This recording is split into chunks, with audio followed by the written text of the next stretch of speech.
Good afternoon, everyone. It was morning earlier, now it's afternoon. That's because the plane was late, I'm sorry. Good afternoon, everyone. My name is Elijah Tyler. I'm a native Memphian, and I've had the opportunity to live here my entire life. Today, I'm here to talk about my experiences with healthcare as a Memphian in order to possibly give more insight on healthcare in Memphis as a whole. My experiences with healthcare has come mainly from taking care of my mom. When I was in 5th grade, I had the unfortunate experience of witnessing my mom have a stroke. After that event, my mom was rendered unable to take care of herself. So my grandmother and I have been doing it. In doing that, we've seen firsthand the impacts of healthcare in Memphis. Today, I'm going to be addressing 3 things I've experienced as a caretaker and aide for both my grandmother and my mom. Those 3 things are access to healthcare, a poor person's apparent obligation to subpar services and treatment, and insufficient service by those considered healthcare professionals and officials. Primarily, it's essential to look at the issue of access.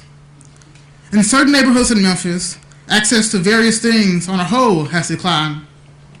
In the part of Memphis that I'm from, we don't have any immediate places to eat or safe, clean parks provided by the city.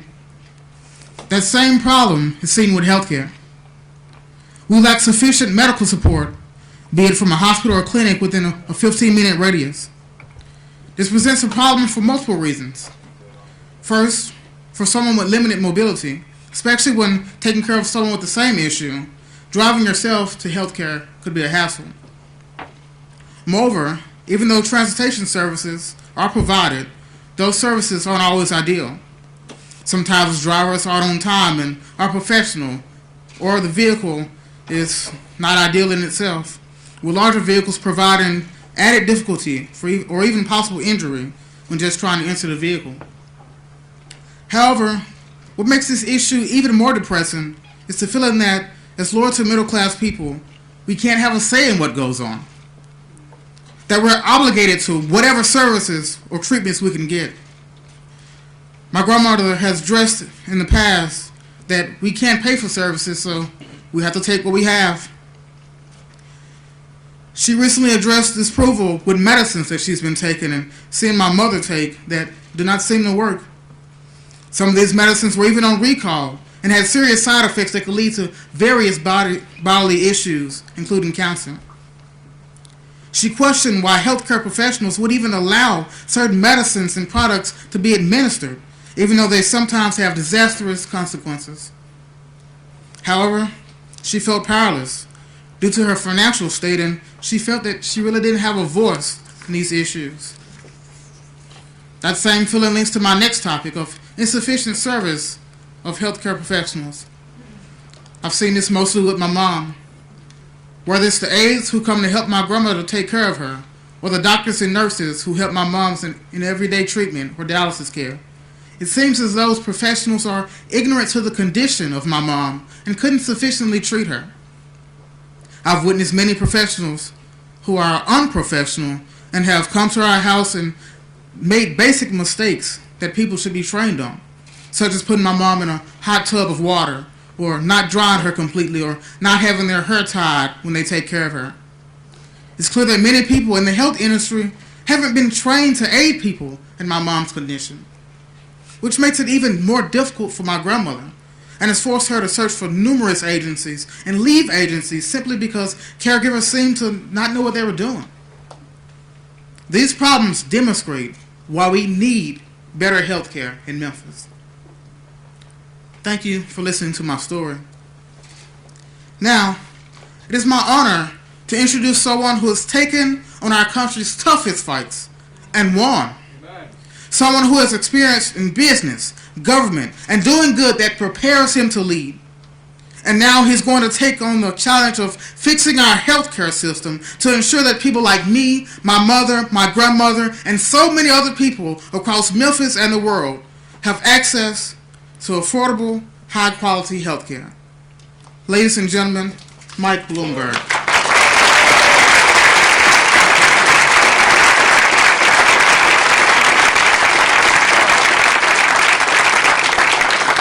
The answer to the question is 20 years old.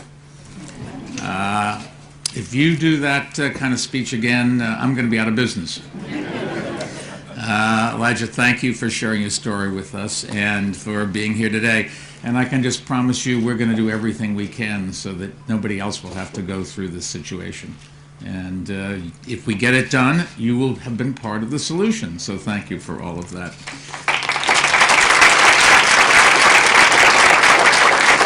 Well, good afternoon, everyone. It's great to be here in Memphis. Earlier this week, I was in Charlotte, North Carolina. And before that, I spent a little time in Texas.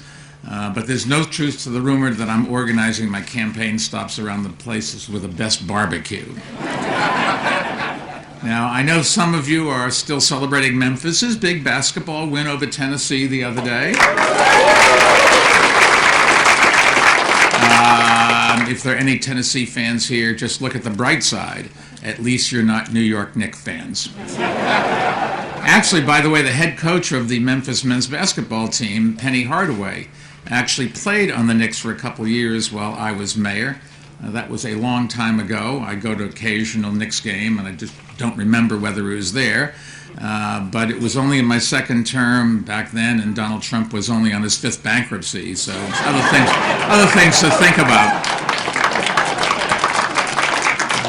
Back in 1916, I warned that if Donald Trump ran our country like he ran his companies, we'd be in a whole lot of trouble. And I'm sorry to say that's exactly what has happened. Extorting a foreign head of state for campaign purposes is a gross abuse of power. And the House, I think, did its constitutional duty by impeaching him yesterday. Yeah. It's unfortunate, it's terrible, but unfortunately, it increasingly appears that the Senate Republicans will not do their duty, and the issue won't be settled until November by we, the American people. And that's why 2020 is not just an election, it is a referendum on how to save our Constitution and let Trump light a fire on it. And that's just not going to happen. And that's why it's so important, I think, that we nominate the candidate who gives us the best chance to defeat Donald Trump and bring our country back together. Now, I don't know if you often see many presidential candidates in Tennessee. That's unfortunate because places like Memphis have different challenges and perspectives than other cities where all the other candidates are focusing their time right now. I believe our party has to put places like Memphis front and center, and that's what I'm trying to do in my campaign. Thank you. And one of the biggest challenges here in Memphis and across the state, and that's why I'm here, is health care. And if I'm elected president, health care will be right at the top of my agenda, which is my subject of the day. America pays much more for health care than any other country. And those costs are leaving millions of Americans without enough money to make ends meet. Last year, more than 8 million Americans were pushed into poverty by medical bills. Families sold homes to treat sick children. Others went broke paying for life-saving operations or started GoFundMe campaigns to raise money for a loved one's cancer treatment. It just breaks your heart. This is America. We're wealthy enough to provide people with health care. Why on earth don't we do it? Millions more Americans skipped doctor visits or didn't fill prescriptions because they couldn't afford it. That should not happen in the world's wealthiest country. It really is a mark of shame on our country, and rather than fix it, I think that President Trump has made it worse. When Donald Trump was elected, there were 28 million uninsured people in America. During his first 2 years in office, the number of uninsured people in America increased by 2 million. Tennessee has one of the highest rates of uninsured people in America. Why? And last year, the number of uninsured people here increased by another 50,000. Only 2 states in America had bigger increases. Today, thanks to President Trump, more Americans are at risk of catastrophic medical bills. More Americans have to choose between going to the doctor or putting food on the table. More Americans have junk insurance plans that don't cover maternal health or existing conditions. President Trump has spent 3 years sabotaging the American Care Act and offering Americans nothing in return but empty promises. He promised to repeal the Affordable Care Act and replace it with something better, but he has never had another plan.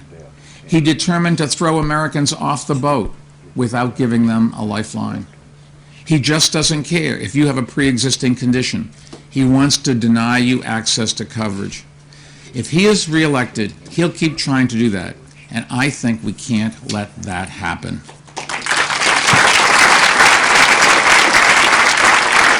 A famous resident of Memphis of my generation reportedly once said, "Truth is like the sun. You can shut it out for a time, but it ain't going away." Elvis, just in case you don't remember. I do remember the first time I saw Elvis on television. The truth about Donald Trump is this. He doesn't have the first clue of how to unite and create. He only knows how to divide and destroy. We can't accept that. Lives are at stake, and that's why I'm running for president, to defeat Donald Trump and rebuild America.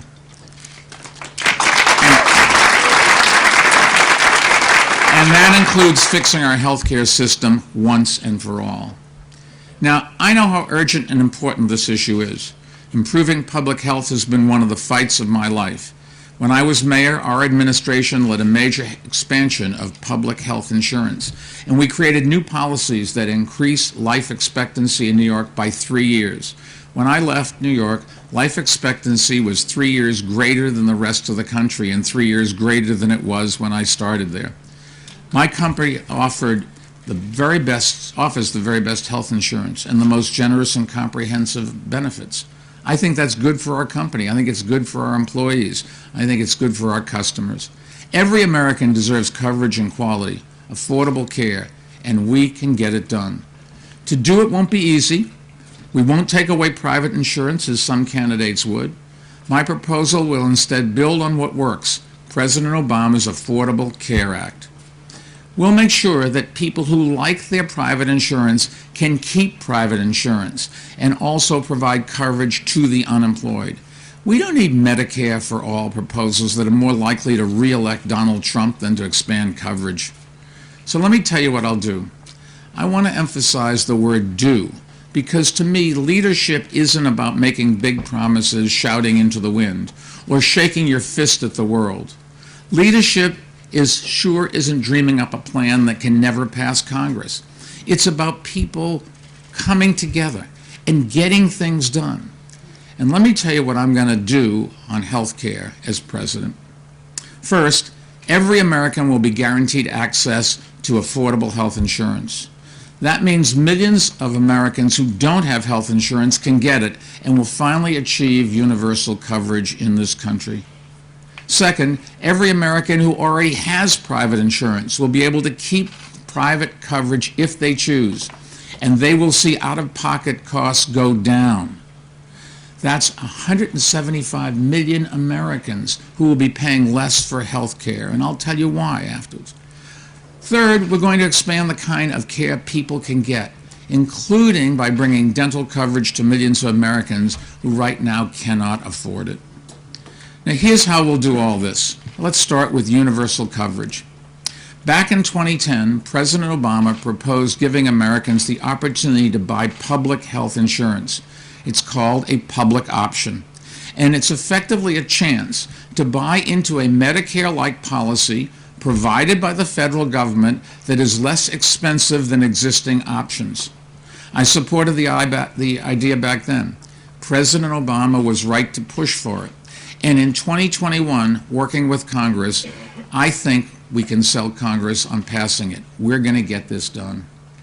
To achieve universal coverage, we'll work aggressively to enroll uninsured Americans. I know we can do that because we did exactly the same thing in New York.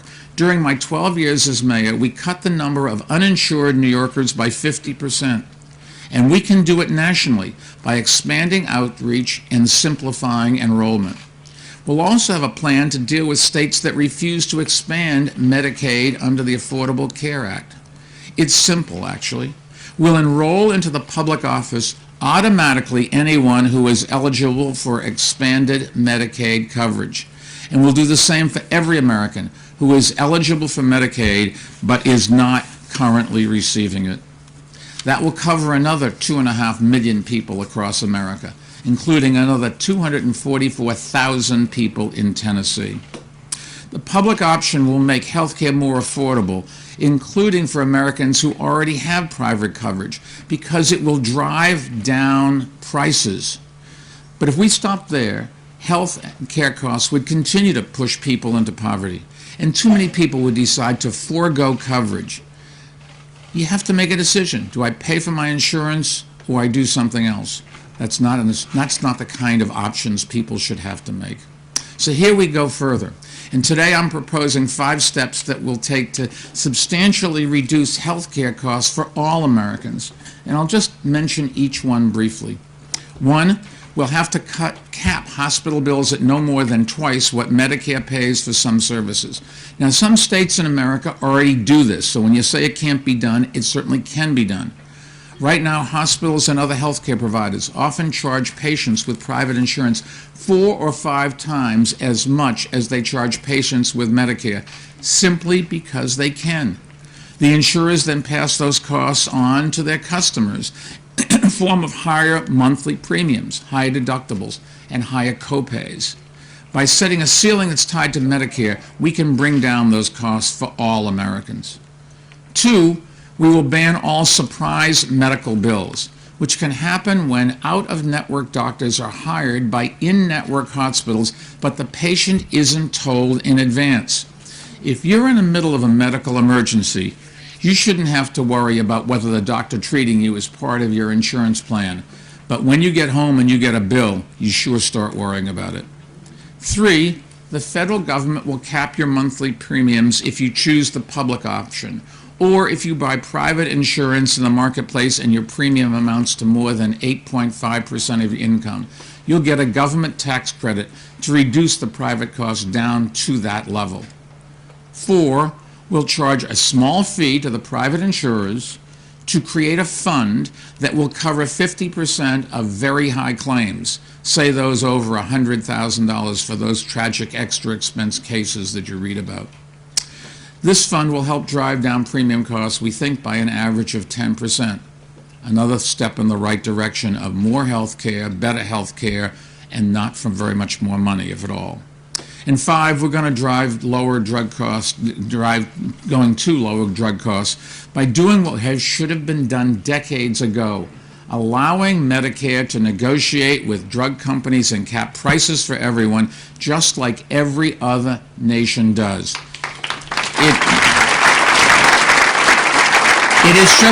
It's just outrageous that Americans pay many times as much as people in other nations for the same drug. And usually those drugs are developed right here in America, often with taxpayer-supported funds through the National Institute of Health. So we're paying for the development, and then we're paying more for those drugs. If anything, we should be paying less than the other countries. After all, we're paying for the research. We'll also eliminate drug company payments to pharmacy middlemen, which stifles competition and drives up prices for life-saving drugs like insulin. And we'll cap out-of-pocket drug expenses for people in Medicare. Now, as a candidate and as a president, Donald Trump said he was going to take the pharmaceutical industry on and lower drug prices. After 3 years, 0 progress. And this week he said he would allow states to import some drugs from Canada where they are cheaper. And that wouldn't work to lower drug prices. What are drug companies going to do? They'll get around it easily by just limiting supplies in Canada. But as we know, this president has a long history of not doing what he says he's going to do. There's an army of lobbyists in Washington working all day long to keep the broken, expensive system we have in place, and they make a lot of campaign contributions, unfortunately. By the way, if you look at my campaign's filing, you will see I don't take a penny from any company that has any connection with any health care whatsoever. And you know how certain I am of this? Because I don't take a penny from anybody.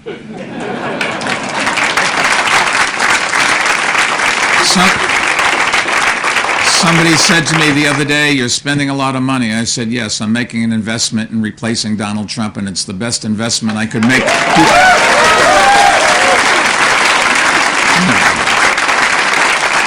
Now, in my administration, the lobbyists won't get past the lobby. I like that saying. But with the Trump administration, the lobbyists are winning, and not just on health care. Seriously. President Trump, for reasons I just don't understand, has rolled over for special interests again and again. He's done it for the pharmaceutical lobby, the gun lobby, the coal lobby, the e-cigarette lobby. Stop me when you get bored. And he wants people to think that he's strong and tough. Give me a break, come on. When special interests come calling, he purrs like a pussycat. Now, we need a president who has more courage than the cowardly lion. And I can just tell you, I've spent my career taking on the toughest battle and the biggest opponents, including Donald Trump. I've beaten him before. People say, "How are you going to beat Donald Trump?" I've beaten him before, and I'm ready to beat him again this November. One of the first things I'll do as president is to reverse President Trump's support for a law that would invalidate the entire Affordable Care Act. Just think about how irresponsible that is. The president has never proposed any plan for covering the 20 million people who would lose coverage. I don't know any business person who would manage an organization that way, and if they tried, they'd be fired. That's what we need to do, incidentally, next November. Change the presidency. This president has already done enough damage to health care in this country, including by introducing junk insurance plans that can bar Americans with pre-existing conditions from getting coverage. That means an American with high blood pressure, diabetes, or a disability can actually be denied health care coverage. In other words, the people who need health care the most are the ones most likely to be rejected. That makes no sense whatsoever. And as president, I'll restore rules barring insurers from excluding people because of pre-existing conditions. The Affordable Care Act was actually a major achievement that took us in the right direction, and President Obama deserves an awful lot of credit for that. But now, you can applaud. When I talk to him, I'll tell him you applauded. He'll be pleased. But now we have to finish the job, and we have to make sure that every person in America has access to coverage and affordable care. And I believe we need to go even further in a number of important ways. For instance, each year, a third of Americans don't go to the dentist because of the cost. So we should expand Medicare to cover dental care, as well as vision and hearing care, and require that states cover dental care for people on Medicaid. We'll also take important steps to strengthen health care in rural communities, and that where it has been decimated by many states' refusal to expand Medicaid. A third of the people in Tennessee get care at rural hospitals, but 10 rural hospitals have closed in Tennessee since 2012, and another 15 could be at risk. That means people have to travel further for care, including emergency care, or not get it at all. And that's true in states across this country. As president, I will stop the bleeding and bring back care to rural communities. We will increase and stabilize federal funding for rural hospitals and double funding for community health centers so that they can provide mental health, dental health, and substance abuse services, which God knows we need. We will also give community hospitals incentives to take other steps that improve patient health, including help to get them to and from doctor's appointments. That's a problem for people in rural and urban communities, and our plan will help Elijah's family and many others like him get the quality care that they need. I'll also launch a comprehensive national effort that focuses on preventing disease and stops the decline in life expectancy that has happened in recent years. For the first time in history, life expectancy has gone down 3 years in a row. So it's just an amazing statistic, up every place else around the world, down 3 years in a row since World War I, in all fairness. Because the most important thing we can do to improve health and reduce healthcare costs is preventing people from getting sick or injured in the first place. In the coming days and weeks, I'll outline a plan to address the problems that are cutting lives short in our country, including the opioid epidemic. We have an overdose and addiction crisis in America, and the president isn't going anywhere near enough to get things done. I've been working on this issue through my foundation, and I'll outline an aggressive plan for preventing and treating addiction and saving more families from the heartbreak of losing children to drug abuse. It is just unbelievable what is happening with the drugs in our country, even high schools. Now, any candidate can talk about a plan, but what I think I offer is leadership and a record of changing big plans into reality. That's what we did in New York. That's the job of being president, and that's the message I think we need to beat Trump. Voters are tired of politics as usual, and that's why many voters turned to Trump in 2016. But as many people have come to see, Trump is all talk and no action, or as they say in Texas, all hat and no cattle. Although it might be more accurate to say, all hair and no cattle. I'm a doer, and we have a lot of work to do. I'm ready to roll up my sleeves and get working. I was lucky enough to be mayor in New York City at 8 million people and 300,000 employees, the most progressive city in the country, and we made an enormous difference. And I hope you'll join me because I think we can do the same thing all across this nation. So thank you for coming out, and I look forward to spending more time in the great state of Tennessee. Thank you all.